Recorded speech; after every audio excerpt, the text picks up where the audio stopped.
Hi students, welcome back to my channel. 10th class వాళ్ళకి electricity చాప్టర్లో 8 marks క్వశ్చన్ని చాలా ఈజీగా సింపుల్గా కరెంట్ ఎలా కనుక్కోవాలో పవర్ ఫార్ములా ఉపయోగించి చాలా ఈజీ వేలో ఈ వీడియోలో నేను చూపిస్తున్నాను.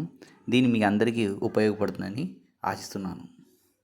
Hi students, welcome to my channel. ఇందాక ప్రీవియస్ వీడియోలో ప్రాబ్లం చేశాను, సేమ్ ప్రాబ్లం చేశాను.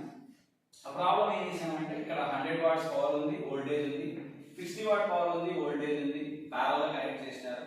దాని వాల్యూ ఎలా వచ్చిందో కరెంట్ వాల్యూ చూపించాను. I1 సైడ్ చేస్తే సరే, ఇంకా షార్ట్ కట్ మనకి ఇంకా ఈజీగా అర్థం కావాలంటే డైరెక్ట్ చేస్తాను చూడండి. సో పవర్ చేసాడు మనకి P1 చూడండి, P1 is equal to how much? 100 watts. Okay, next P2 ఏం ఇచ్చినాడు? పవర్ వాటేజ్ 60 వాట్స్ ఇచ్చినాడు. ఇది చాలా షార్ట్ కట్, చాలా ఈజీగా ఉంటుంది, డైరెక్ట్ చెప్పేయచ్చు ఆన్సర్, ఎవరైనా గెస్ చేయొచ్చు. So next voltage is common. Voltage ఇచ్చినప్పుడు సేమ్ ఉండే వోల్టేజ్, ఇక్కడ 220 వోల్ట్స్ ఉంది, ఇక్కడ 220 volts. Voltage is common. So ఇక్కడ ఏమనుకోమంటున్నాడు? కరెంట్ ఎంత పోతుంది అంటారు. I is equal to question. Simple, చాలా సింపుల్ ఉంటుంది, షార్ట్ కట్ కదా చూడండి. సో హియర్ టోటల్ పవర్ అనుకుందాం, ఈజీ అయిపోతుంది. Total power is equal to 100 watts plus 60 watts.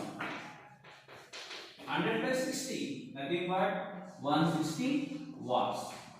ఎంతమా? 160 watts. So ఇక్కడ మనకి ఫార్ములా ఈజీగా ఉంది, దగ్గరలోనే ఉంది. P is equal to V into I. Power formula ఇది. డైరెక్ట్ మన దగ్గర పవర్ వాల్యూ ఉంది, వోల్టేజ్ వాల్యూ ఉంది, కరెంట్ తెలియదు. సో కరెంట్ తెలుసుకోవడానికి ఉపయోగించే ఫార్ములా ఇది. I is equal to P by V. Power ఎంతమా? 160. వోల్టేజ్ ఎంత? 220 volts.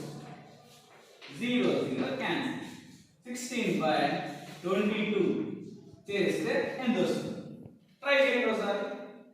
యూ కెన్ ట్రై చేస్తే మనకి ఎంత వస్తుందో చూడండి ఒకసారి. డివిజన్ వచ్చిన వాళ్ళు హ్యాపీగా ఈజీగా చేసుకోవచ్చు. సేమ్ ఆన్సర్ వస్తుంది మనకి. ద ఆన్సర్ ఈజ్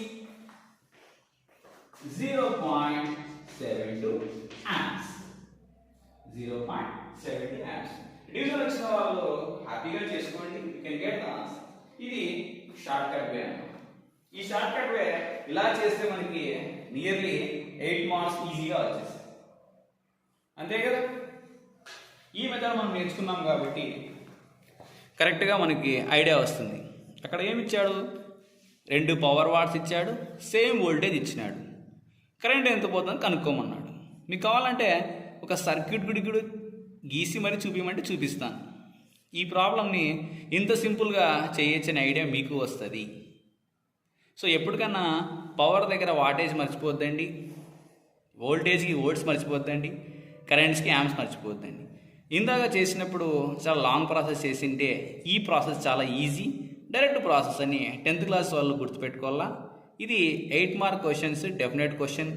తర్వాత ఇలాంటి మోడల్స్ ఎన్నో ఇవ్వచ్చు, మీరు ఇంట్లో ట్రై చేసుకోవచ్చు. ఓకేనా స్టూడెంట్స్? స్క్రీన్ షాట్ తీసి పెట్టుకోండి, మీకు మంచి ఐడియా వస్తుంది. ఈ ప్రాబ్లమ్స్ లాంటి మీరు ఎగ్జామ్స్ ఎన్నో చేసుకోవచ్చు. ఓకే స్టూడెంట్స్, ఇటువంటి ప్రాబ్లమ్స్ ఇంకా మీకు కావాలంటే నా ఛానల్ సబ్స్క్రైబ్ చేయండి. Don't forget to share my channel, share and like and comment. Page ఇంకా ఛానల్ ఇటువంటి ప్రాబ్లమ్స్ ఇంకా చేసి చూపిస్తాను. ఇంకా ఏమైనా డౌట్స్ ఉంటే మిగతా మోడల్ పేపర్స్ చూసి కూడా మీకు మంచి మంచి క్వశ్చన్ ఆన్సర్స్ అందిస్తూ ఉంటాను. ఇవన్నీ కావాలంటే నా ఛానల్కి సబ్స్క్రైబ్ చేయండి, ఈజీగా నేర్చుకోండి. Thank you for watching my video.